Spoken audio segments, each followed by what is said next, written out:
And let's jump back into 1 Kings. Let's see.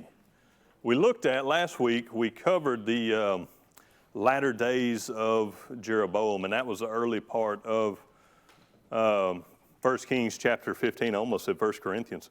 1 Kings chapter 14. And Jeroboam, he had done much wickedness, and we even kind of discussed the fact that Jeroboam is now seen as this standard for great wickedness. His name's going to be mentioned again and again as we work through these other kings. So he did a whole lot of wrong. He did a whole lot of evil, right? And he had the son who was ill, and he tried to get his wife to go to the prophet who told him he was going to be a king originally and disguise herself and tried to fool the prophet. And the prophet called her out and says, look, you go on back and you tell Jeroboam this, right? And he sends a message with her.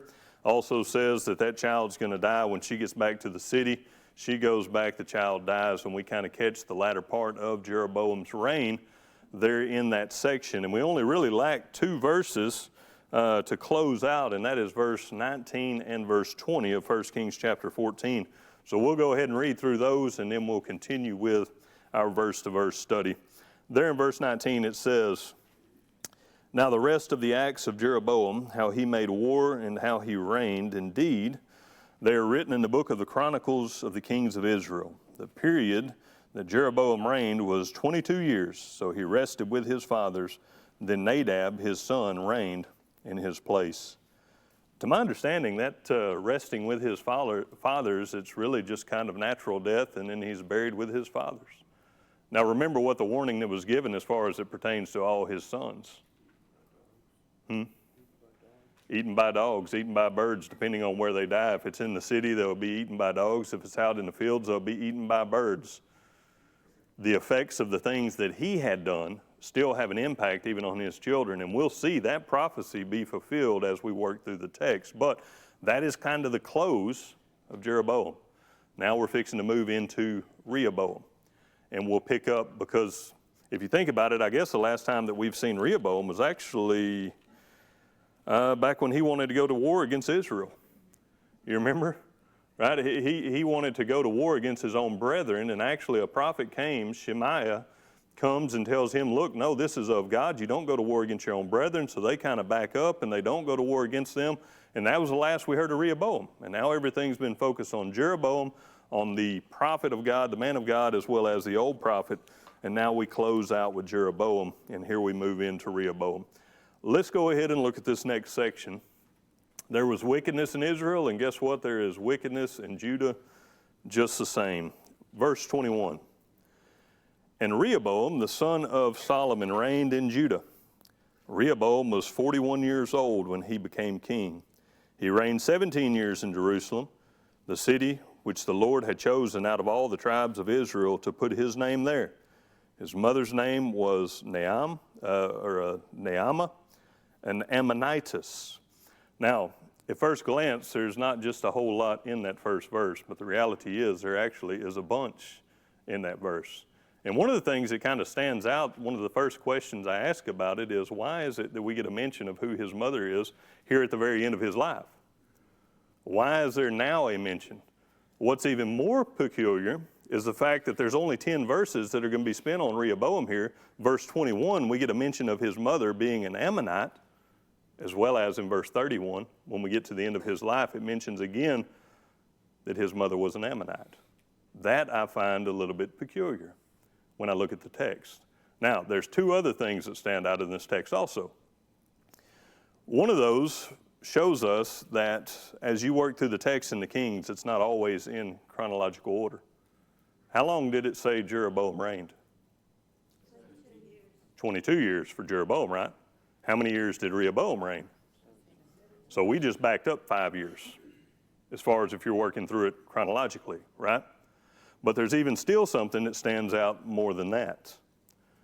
How old was Rehoboam when he reigned? 41. What is significant about that?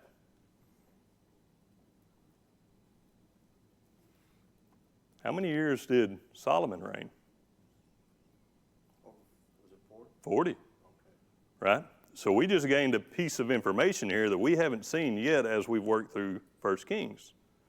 If Solomon reigned for 40 years and Rehoboam is 41 years when he came in to reign as king, that means he was a year old when Solomon began his reign. You add on that the time of a natural birth process, 9 to 10 months, almost 2 years before Solomon became king, he had already met a wife. Now, how long was David passed before Solomon became king? That wasn't just immediate. It took a little bit. Solomon came into position as king pretty well right there at the end of the life of David. Okay. So he would have been born when David was alive. Yes. Okay. Yes, and that's kind of more to what I'm fixing to get to. We haven't seen anything. What we saw there in 1 Kings chapter 3, was it? That he made this treaty with Pharaoh, and he took Pharaoh's daughter to be his wife. And it makes it sound as if this was the first wife that he had. But now when you get to this text and you see these little hints about his mom, Rehoboam's mom being an Ammonite, and then you see the time frame, it's like, okay, well, 2 years before Solomon became king, Solomon had already married or at least had a concubine that was an Ammonite. What's that say about David? You know, when you look at 1 Kings chapter 11, and you first read through this verse that we just read there, verse 21, and you see this mention of an Ammonite, if you go back to 1 Kings chapter 11, it doesn't surprise you too much, because what you see there in the very first verse is King Solomon loved many foreign women, as well as the daughter of Pharaoh, women of the Moabites, the Ammonites, the Edomites, the Sidonians, the Hittites. It sounds like, okay, well, that's what we read back there. He married an Ammonite. But when you start putting the days, the time together, this was well before he actually started reigning as a king. Why did David not stop that? He had his own. He was old and cold, right? Well, he did have many wives, but what I'm talking about really that stands out is the fact that it's an Ammonite.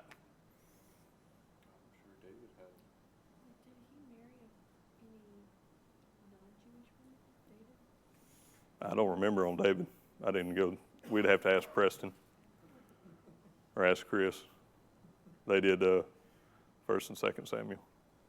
What were you saying? I was going to say, well, they were marrying Pharaoh's daughter in different cases. Was that specified as them being Ammonite? No. It's mentioned there in 1 Kings chapter 3 that right after Solomon became king, he made the treaty with Pharaoh, and then he took the Pharaoh's daughter as his wife. And it makes it sound as if that was his first wife, but the reality is, once you add up the time frame here, he had already married this Ammonite. And I guess really when I read through there, I was like, okay, well, why didn't David stop that? You know, we look at everything that has gone wrong for Judah and Israel as a nation as a whole, even at the end of Solomon's reign, and typically we look to Solomon and we say, well, this was your mistake. You began to take all these foreign wives. Well, yes, he did. And that's on him. But why didn't David ever say anything? We don't find anything in the text that he did. How good was David at rebuking his sons? Not very well. That's right. That's right. He was not the best of a father, it seems. He was still a man after God's own heart. He did a few things wrong, some very wrong things, but he still maintained that, name, if you will, a man after God's own heart. But he was not that great of a father, it seems. He was not one to rebuke his children, and maybe that's the case. Maybe he saw it, didn't want to rebuke, I don't know. But when you start thinking about all the problems that they're facing now, some of these things could go all the way back to David's reign and why he didn't step up and say something. Just a thought. Questions, thoughts? Good? So many of the men at that time period, David's not an isolated incident. So many of them were failing as fathers. Samuel's, Eli especially.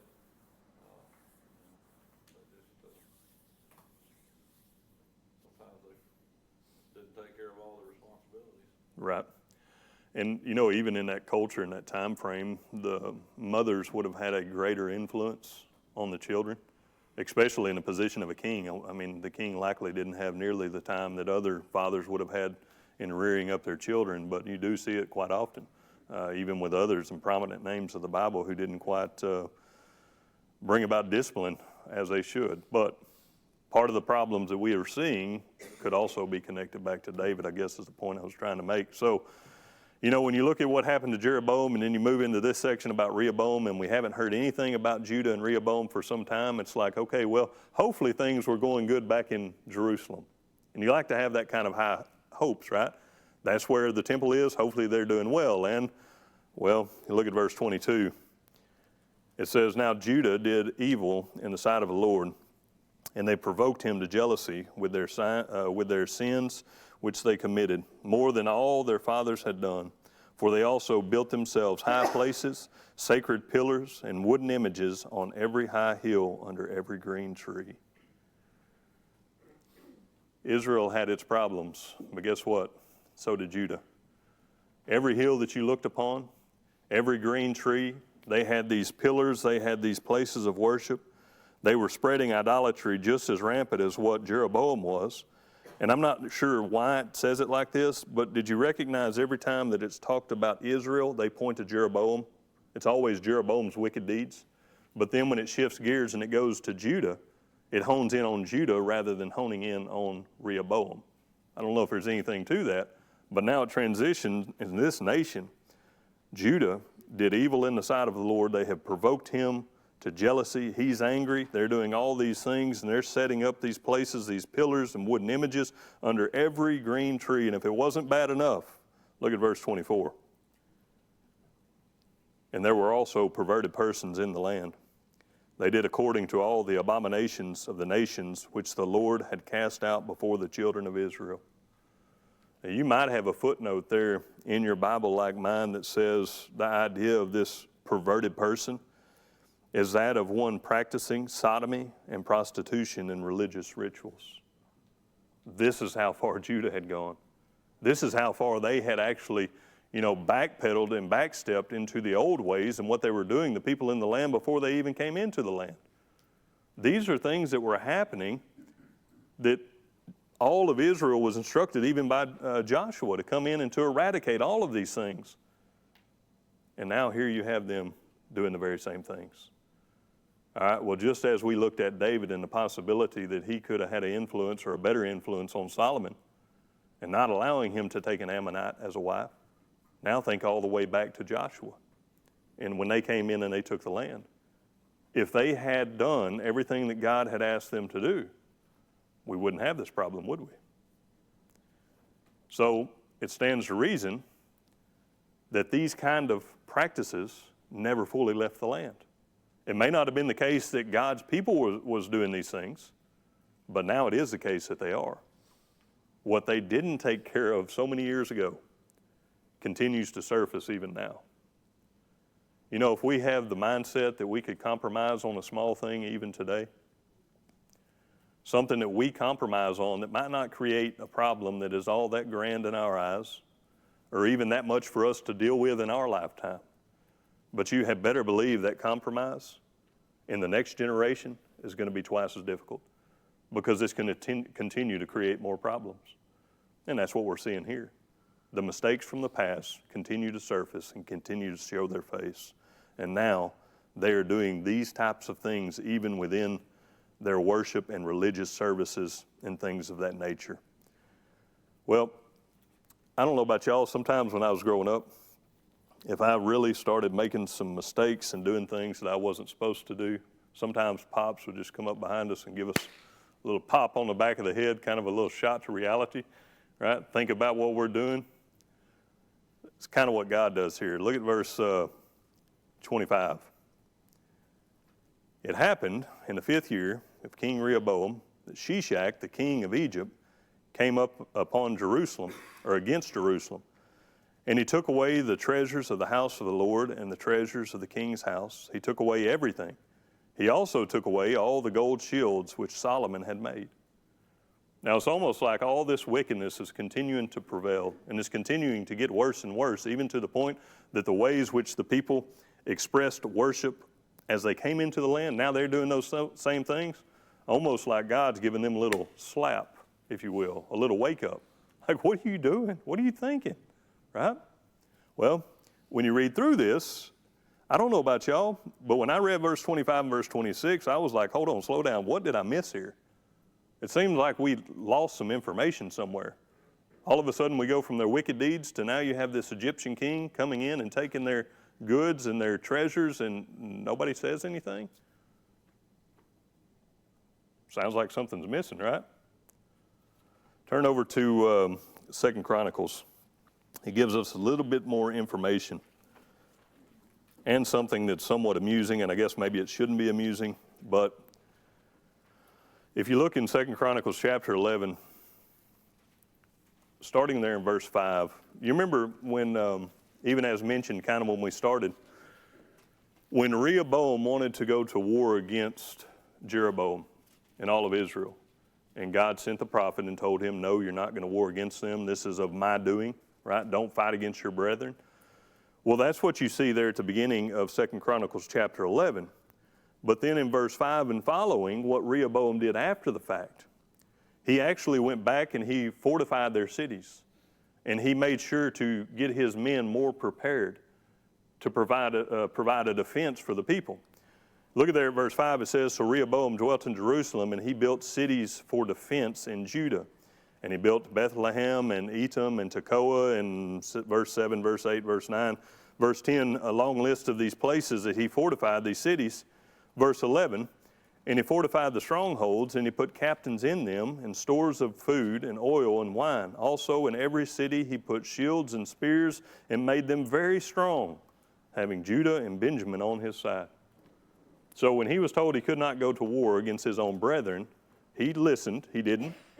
But he did go back and make sure that he fortified all their major cities, and he made sure to supply shields and spears and ready his men so that they're ready for combat.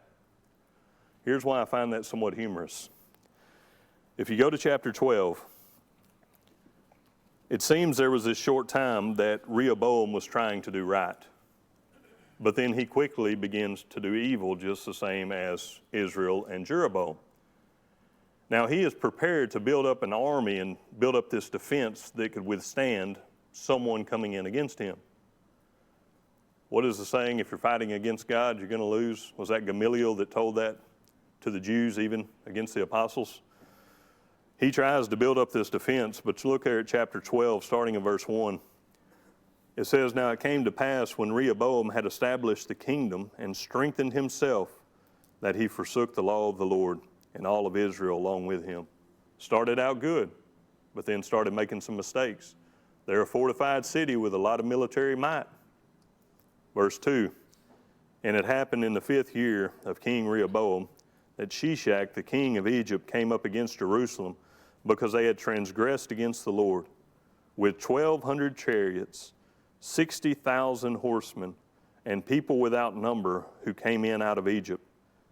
The Lubim, the Sukkim, and the Ethiopians. And he took the fortified cities of Judah and came to Jerusalem. Then Shemaiah, the prophet, came to Rehoboam. So this is a second appearance of that prophet to Rehoboam. Came to him and the leaders of Judah who were gathered together in Jerusalem because Shishak, and said to them, thus says the Lord, you have forsaken me, and therefore I also left you in the hand of Shishak. The point I guess I'm trying to make within all this, we get a little bit more information about why this Egypt, why they came up against Jerusalem. But we also find out it does not matter how much you arm yourself. It doesn't matter how much you try and provide a defense against the nations around you. If you're not living for God, and his providential hand begins to work against you to bring about correction, you're not going to stand in the way and stop it. It's going to happen. The prophet comes in and says, look, you turned away from God. Now here's the consequence that's going to come. What we will see is a little bit of difference in comparison to Jeroboam and Israel. Look at verse 6. It says, so the leaders of Israel, and the king humbled themselves, and they said, the Lord is righteous. So at least you see humility. At least you see a desire to say, you know what, we're in the wrong here. and a willingness to make a little bit of change. Verse 7, now when the Lord saw that they humbled themselves, the word of the Lord came to Shimei, saying, they have humbled themselves, therefore I will not destroy them, but I will grant them some deliverance. My wrath shall not be poured out on Jerusalem by the hand of Shishak. Nevertheless, they will be his servants, that they may distinguish my service from the service of the kingdoms of the nations. So Shishak, the king of Egypt, came up against Jerusalem and took away the treasures of the house of the Lord and the treasures of the king's house. He took everything. He also carried away the gold shields which Solomon had made. So you get a little bit more information, and now you understand kind of what was skipped over in the writings from the kings, and all of a sudden you get a bigger picture like, okay, well, here's what went wrong. And you also see a little bit of God's mercy, even at the same time seeing his providential hand of judgment coming upon his people. Yes, sir. Yeah. Well, this doesn't have to do with the lesson, but this has to do with secular history, and amazing how whenever they study the Bible, secular history always, whenever they're doing archaeological stuff, always backs up the proof of the Bible. And so through this, during this time, it was custom as they left to take the gold and treasures and pay homage to the temples as they went back to Egypt, the Egyptian gods and temples. Well, from this period, they had the largest amount of gold deposits ever at these temples, being recorded in these temples. Right. On the way back to Egypt. And just as this was also when the ark was taken. And supposedly, that's Indiana Jones. That's how, in Indiana Jones, the ark got back to Egypt, was from this time. But it's also, you see all these lost ark things, and like, where's the ark? Well, this is also where they say it got taken to Africa. And Gotcha. all these, the ark is in Yeah. this tribe here, whatever. But this is the point when the When house all of the that's- Lord yeah. was empty. Right. But even with it being emptied, there was still ungodly, just amazing amounts of treasures that Babylon took home with them. Right. So even this, they Yeah. didn't empty it out all the way, and there was it's just amazing how much Solomon had accumulated there. Right. But the secular history backs up the Egyptians going home with more gold than they'd ever had before. Yep. I'm going to cite you for using Indiana Jones for your reference. Sorry. No, I'm just kidding. No, that's where the ark came to. Right. In There's Jones movies. That's where it came from this raid right here. There's actually some beliefs, and I've seen it as I was studying the earlier parts of 1 Kings, and when the temple was moved, when the Ark of the Covenant was moved into the temple. That sounds better, not the temple being moved into the Ark of the Covenant. When that took place, the later was taken. Some believe it's actually in Ethiopia somewhere. Yeah, Right. That was all from this time frame when some of those beliefs came about. But we're not given any, knowledge of that in the Word. So, we know it got melted down. right. I will comment on another part of your comment here in a minute. Were you saying something, Ben? No? I was just thinking about how much gold there was from ancient times, and how the Nazis recovered quite a bit of it, and then it was, once it was melted down, even in that sense, how once the war was won, that gold went out for the economies of other people who were involved as allies. And there was a portion set back because the Jews were killed that was destroyed. You know your history. Well, I mean, that's, our grandparents were there, so, Yeah. you know. Yeah. I didn't know about all that. Yeah. It's good information, though. But that, gold, Yeah, have lots of money today, Yeah. that Yeah. kinda- Well, thinking about, the gold here that was taken, and part of your comment, because one of the things I wondered when I read through this again, I didn't think about it in times past.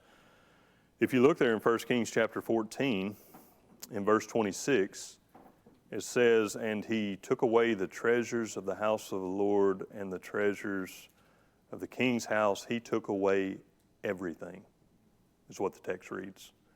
So when I first read that and started thinking it through, I'm like, okay, well, wait a minute. Now, what about all the gold that was taken by the Babylonians?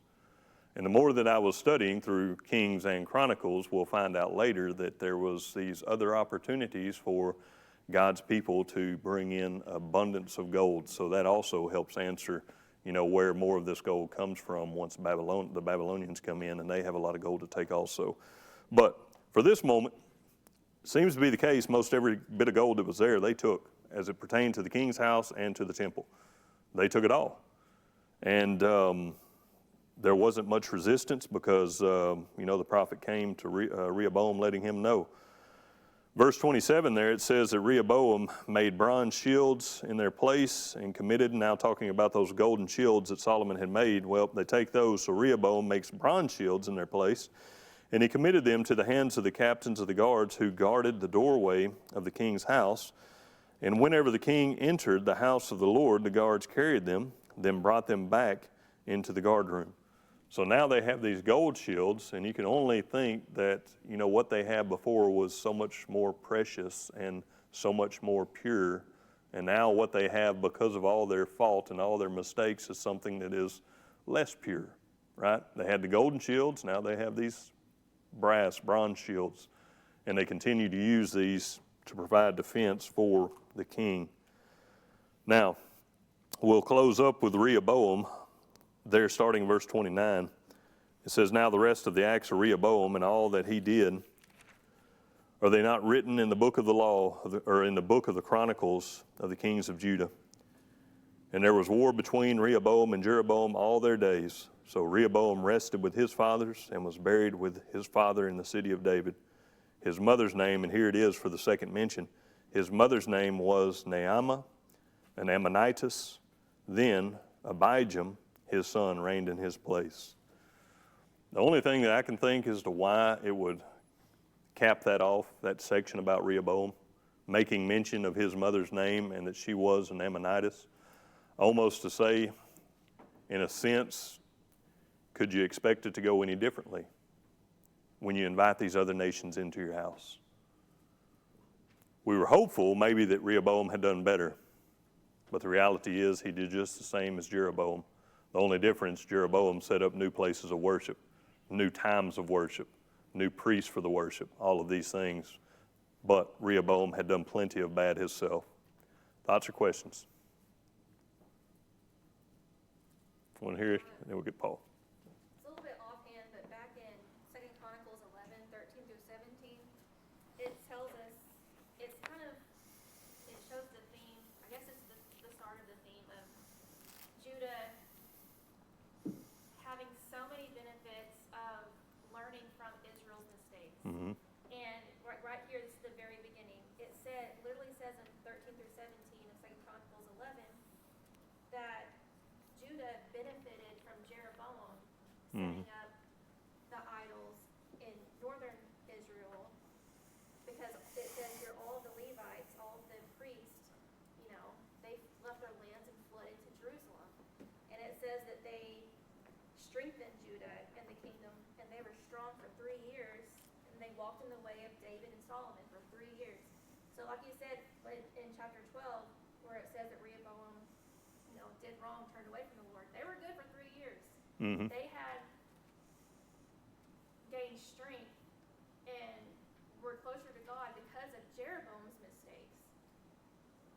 And we see, I think, like Isaiah, Jeremiah, Hosea, some of these prophets that are constantly telling Judah, learn from Israel, learn from the northern kingdom, or this is going to be your fate too. Don't do what they did. Mm-hmm. They constantly have Israel's example of doing bad, and they constantly ignore Israel's Right. example of doing bad.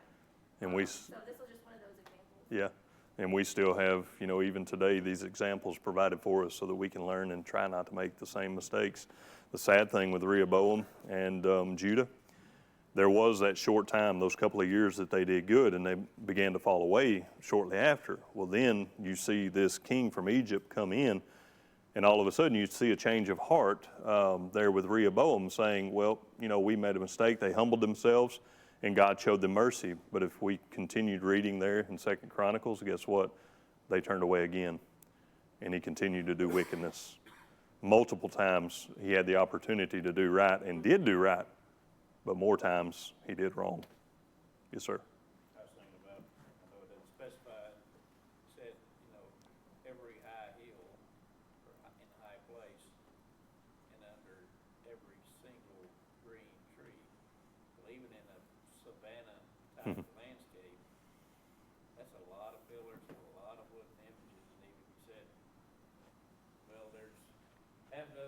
per tree can offer up, false worship. Mm. These wooden images on these pillars that they erected, the magnitude of the structures that were constructed for that purpose under every single tree, evergreen tree. Mm-hmm. And just to me, then it's, like you pointed out, I mean, there was some positive things that were done by the king, but ultimately, if that's the magnitude of what the Mm-hmm. nation was doing, it's almost zero leadership. Yeah. And could you imagine a foreigner just passing through the land? They would have never known for a second that anyone worshiped the one and true God with that amount of pillars and things set up for these false gods, to extend on that point. Somebody else have their hand up?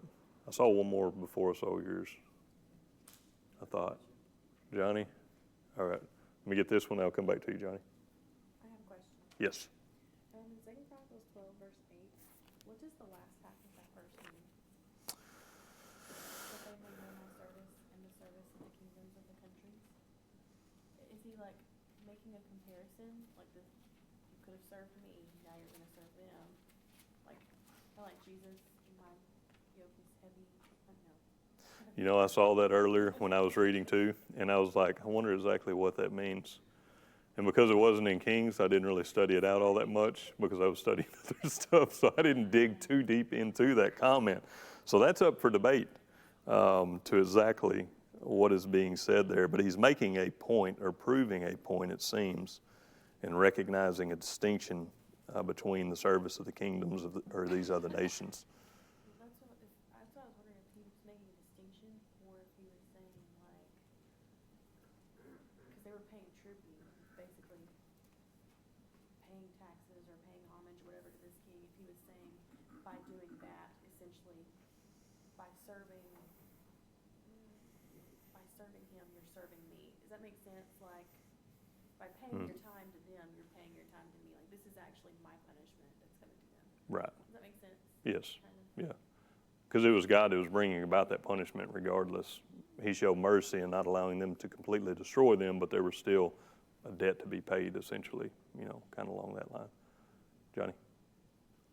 I was going to say, a portion of this is because the parents did not teach the children, and the children did not teach their children, so it just begins to keep multiplying.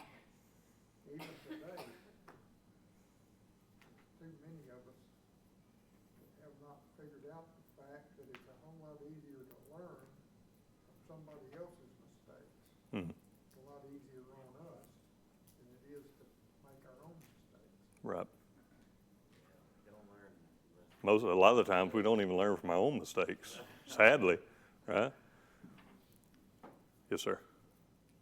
Well, this goes back to just the overall application of this. Sometimes God has this plan, and we just need to follow it. Mm-hmm. And when we do, the blessings for future generations are there, because he sees the whole overall picture. If Israel would have, if the tribes would have wiped out everybody when Joshua came through, if they would have done what God said to do at the beginning, that would have saved them the next 400 or 500 years worth of misery of them now having to battle all these foreign gods that they were supposed to wipe out of the land to begin with before they ever occupied the land. Now they're in this land with all these foreign gods, and now they're blending and mixing together, and I don't know, I've never had a wife, but I've had a few girlfriends, and they tell me, they have pretty good influence on me, and they say, no, I'm going to go over here and do this, and you're like, well, I don't want you going by yourself. I better go over and keep an eye on you, make sure one of these other Ammonite guys don't come over here. Next thing you know, they're off worshiping false gods. Right. Because of, you know, it goes the same Well, for women and men. And so if they would have just followed God's plan to begin with, Yeah. this And would it- have all been saved. And for us, it's kind of like we don't always understand, and I can't pretend to understand everything. And I understand just enough to know that I don't know anything. Right. But if I just keep following after God and do His plan the best of my ability, I know that there's people will be blessed, you know, through the work we're doing at the home, through the Lambs Academy, through the, you know, the fellowship here at Mount Vernon, for generations and generations to come, as long as we stay faithful, keep both feet on the ground, Right.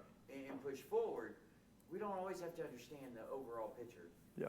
We just need to push forward. I think, you know, looking at what's taking place with Rehoboam, what's taking place with Jeroboam, even all the way back to Solomon, and even David, all the way back to Joshua, one of the major points of application that we see throughout is leadership and responsibility, right?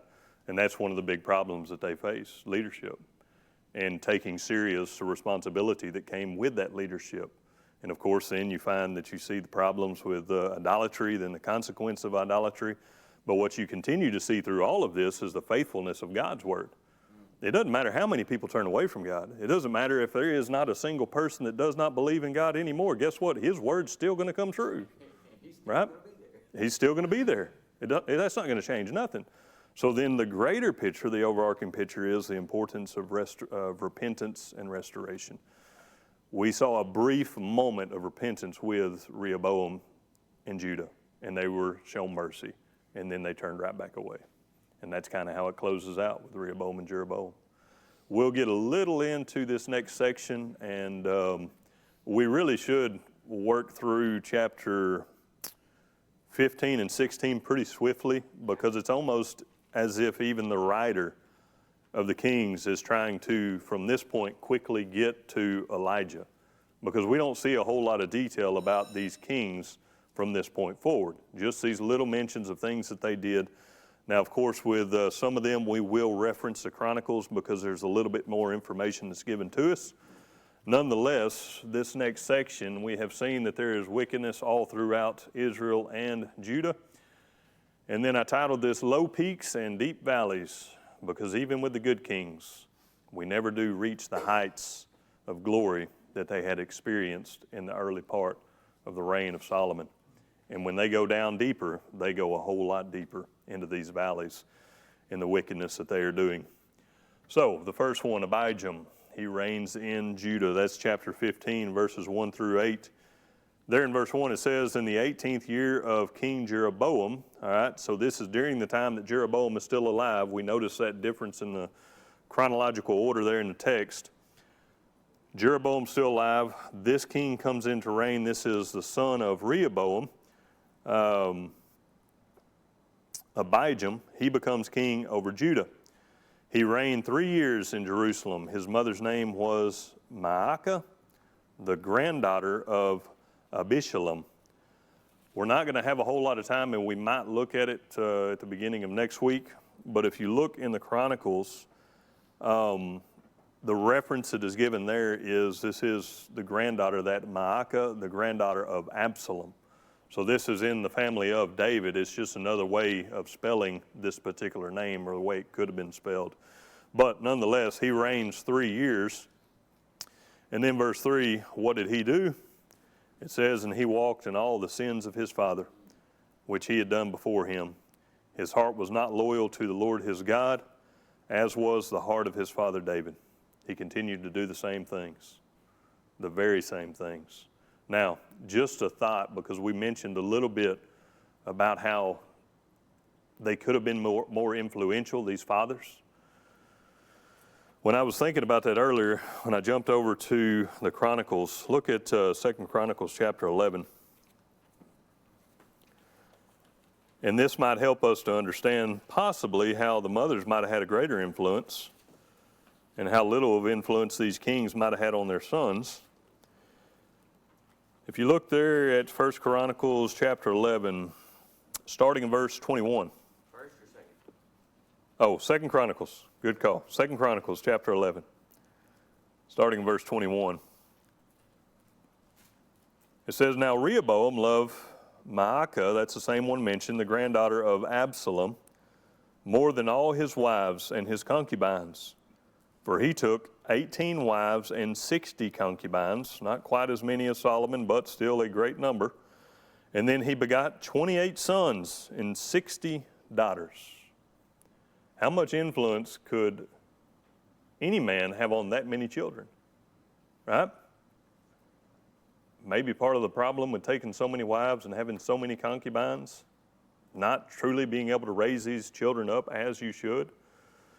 At least what we do see in verse 22, it says Rehoboam appointed Abijah. That is the same as Abijam back in 1 Kings chapter 15. It's the same person. It says he appointed Abijah, the son of Maacah, as chief to be leader among his brothers, for he intended to make him king.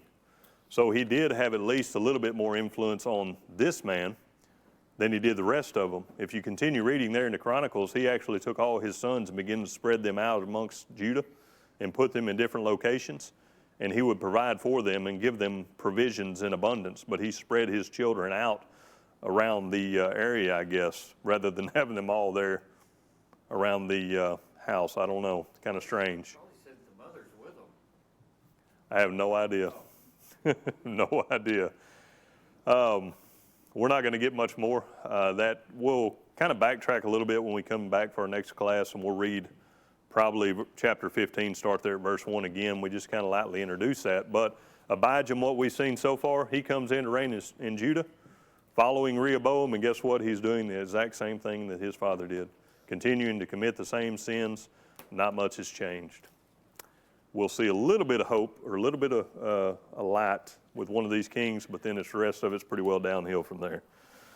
Appreciate y'all's attention. That gets us through chapter 14 at least, and we'll pick up in chapter 15 and verse 1 next week. Great class.